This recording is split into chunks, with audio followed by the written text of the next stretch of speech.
আমাৰ বন্ধু বান্ধৱীসকল মোৰ অন্যটি ভিডিঅ'লৈ সকলোকে স্বাগতম জনাইছোঁ। আজি নৰসিংহৰ তৰকাৰীনো মই কেনেকৈ বনাওঁ তাকে বোলো আপোনালোকক ৰেচিপিটো শ্বেয়াৰ কৰোঁ। প্ৰথমে নৰসিংহৰ পাতখিনি মই ধুনীয়াকৈ কুমলীয়া পাত লৈছোঁ বাৰু। এইখিনি ধুনীয়াকৈ ধুই কৰি এনেকৈ লৈছোঁ। এইখিনি এতিয়া পেষ্ট এটা বনাই ল'ম মিক্সিত মিহিকৈ।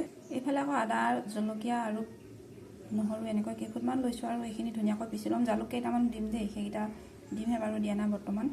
এইখিনি এতিয়া গোটেইখিনি একেলগে পেষ্ট এটা বনাই ল'ম। এইখিনি ধুনীয়াকৈ পিচি ল'লোঁ। কিমান মিহিকৈ পিচি লৈছোঁ দেখিছেনে? বহুত ধুনীয়া মিহি হৈ গৈছে। এতিয়া কেৰাহীত তেল দিছোঁ। ইয়াতে নহৰু দিম, পাঁচফোৰণ দিম আৰু তেজপাতটো খিলা দিম। নৰসিংহৰ তৰকাৰীত নহৰু দি তেল মাৰিলে ভাল লাগে খাবলৈ। এইখিনি ইয়াত ধুনীয়াকৈ ভাজ খাই গ'ল। এতিয়া ইয়াতে বহাই দিছোঁ নৰসিংহৰ পেষ্টটো।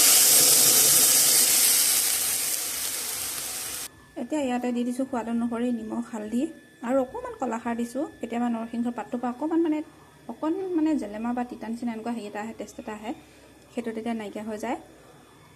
আৰু ইয়াতে অকণমান পিঠাগুড়ি বা আটাগুড়ি এনেকৈ গুলি পেলাই দি দিম, তেতিয়া তৰকাৰীখিনি ডাঠ হ'ব। পিঠাগুড়ি আটা নিদিলে হেৰি দিলেও হয়, মানে আলু পিটিকি দিলেও হয়, বইল আলুটো।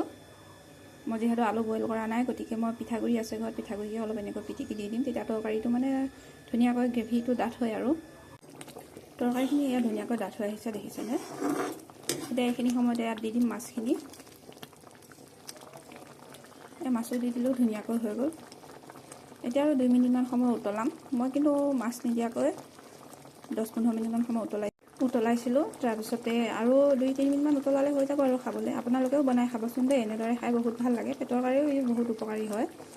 আৰু মোৰ ৰেচিপি ভিডিঅ'টো চাই কেনেকুৱা পালে কমেণ্ট এটা কৰিব, লাইক এটা কৰিব। আৰু মোৰ ভিডিঅ'বোৰ যদি চাই ভাল পাইছে তেনেহ'লে ফ'ল' এটা কৰি থৈ যাব। আজিলৈ সকলোকে এৰিছোঁ দেই, বাই।